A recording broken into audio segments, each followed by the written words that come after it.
I was just thinking about how we, of all the billions on this planet alone, are the ones that are paying attention right now, and the feeling of the responsibility to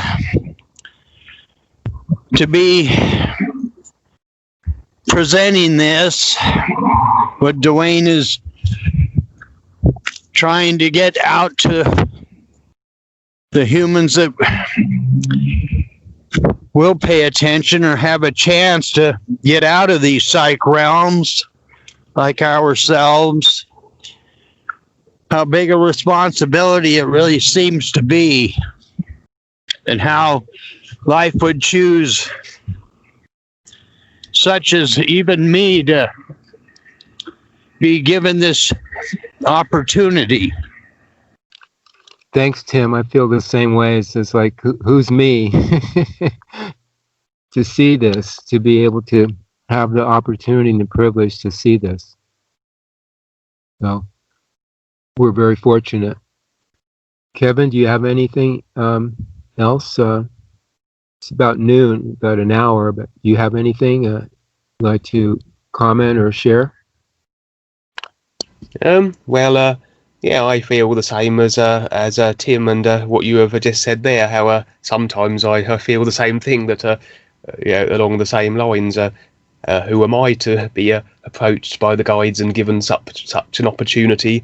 And over the years, I have had degrees and pangs of personal self ideas that I'm not worthy of such an opportunity, but nevertheless here I am. And I've always found the world as I came into it pretty boring. So throughout the years, in my teenage years and my 20s and so forth, I was always an explorer and doing various spiritual practices and astral projections and such.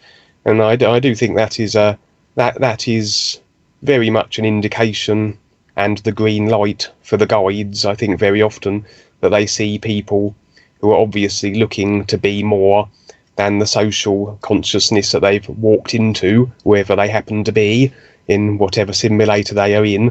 And if they see those individuals reaching and stretching for that which is beyond the socially accepted norms, then very often that is when they will approach. And I'm fairly certain that's why they approached me, because they probably saw me gallivanting across the astral level on one of my outer body projections, and probably thought, well, this individual obviously wants to see more, so we'll give him the opportunity. So I'm very grateful for that indeed.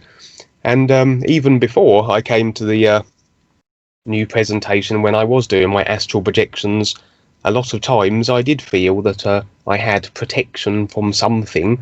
I wasn't able to define exactly what it was, as I had no reference for it back then.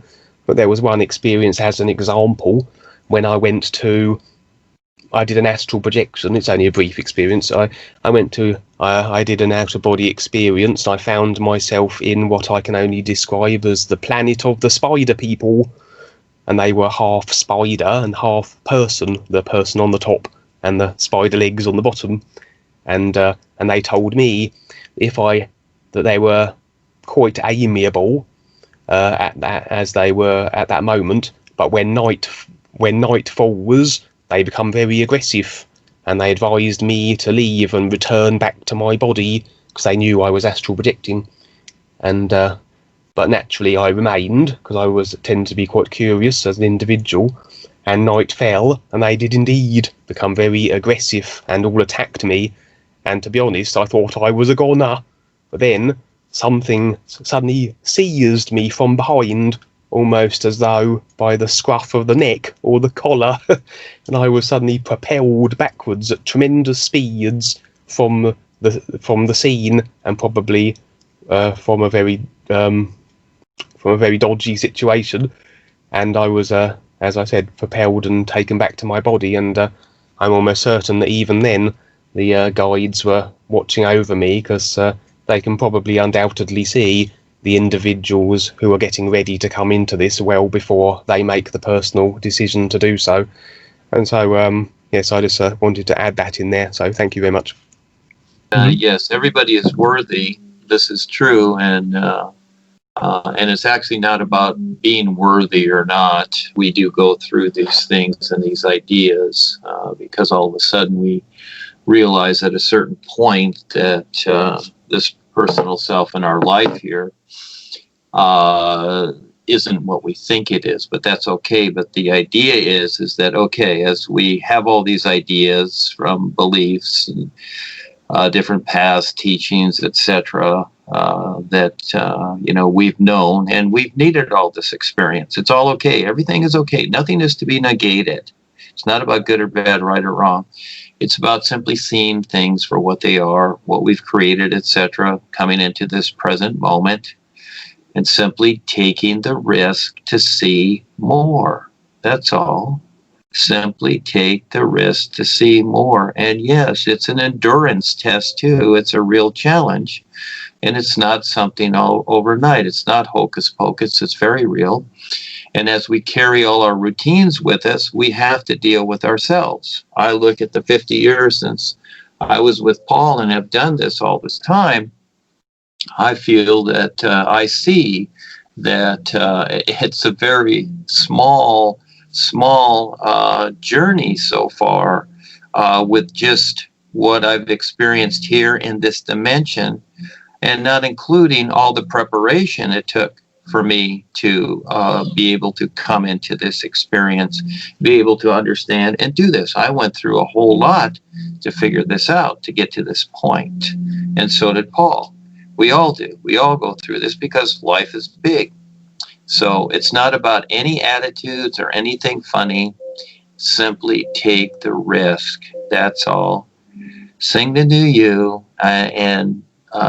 Again, it's about intent. Is your intent sincere to really see what is real? Or do you want to hang on to what you've known that you think is right or wrong, or the gods or the masters or political systems or whatever it is, or chasing money, whatever. And those things are all fine too.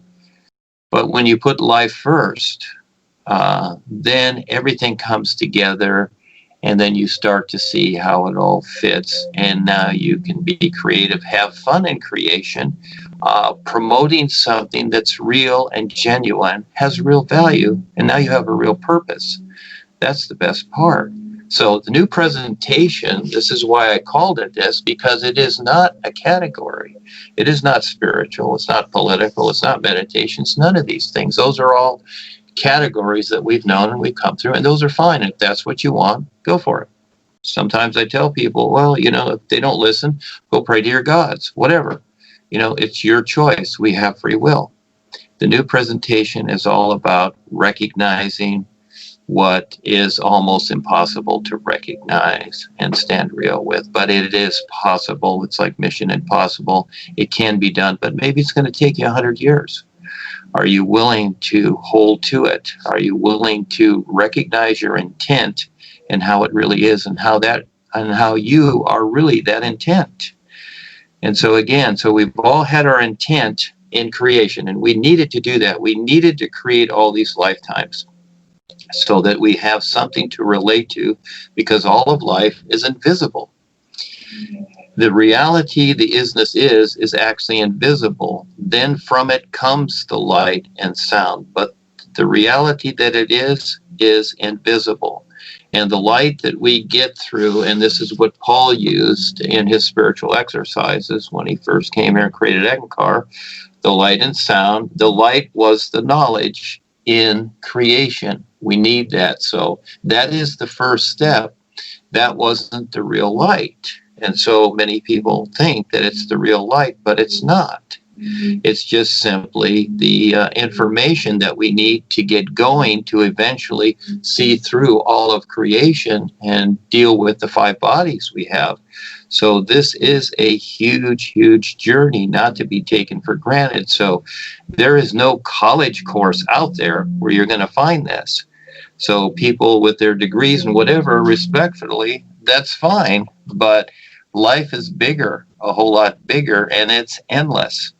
And so again, to tackle that and have the courage to step up and walk into the unknown, That's a whole lot. And also to have the courage to share, just like Kevin and everybody else that steps up, share something to this world, because yes, you're going to be attacked. You're going to be hated, even by your family and friends. It's going to be so. You're going to go through so many. When I first brought Ava into this 7 years ago in August, I told her, I said, you watch the people that leave. Those are the ones you think won't leave, but they will. You see, so again, this is a huge, big journey, and to hold to it. I am grateful to Rebazar and Paul and all the others that have held to it, because it is huge. But once you establish yourself with this reality, more so and more so, no, you look back and you're not going to go back, because there is nothing in creation. But at the same time, you utilize creation as a relationship to share and assist others. And this is what life is all about. The intent of the all is survival for everyone. That's the intent.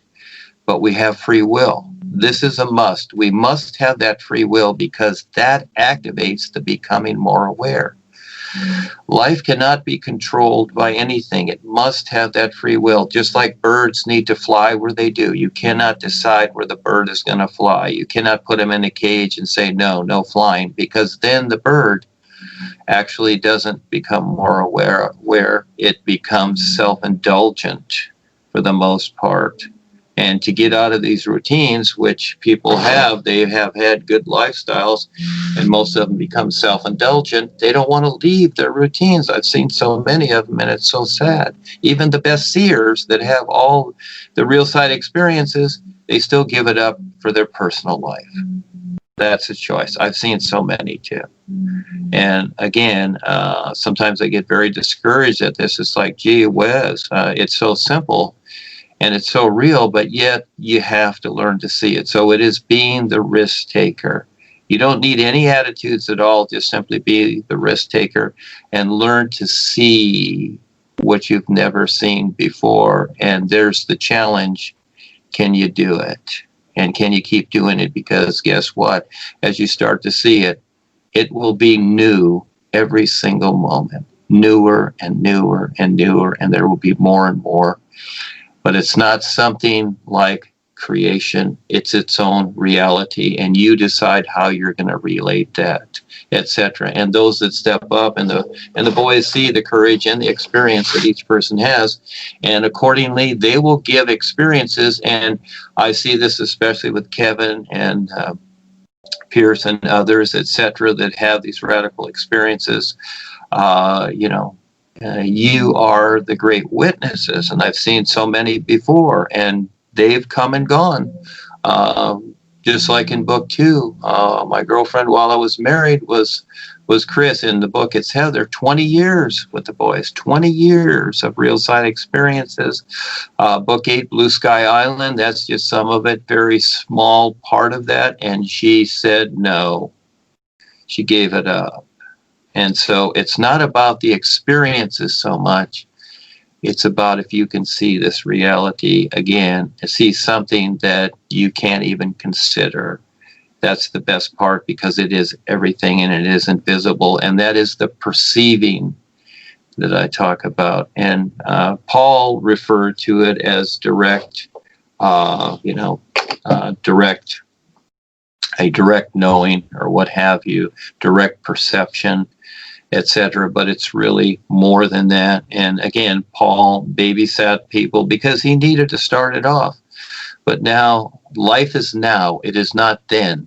What life was then, that's what it was. This is what it is now.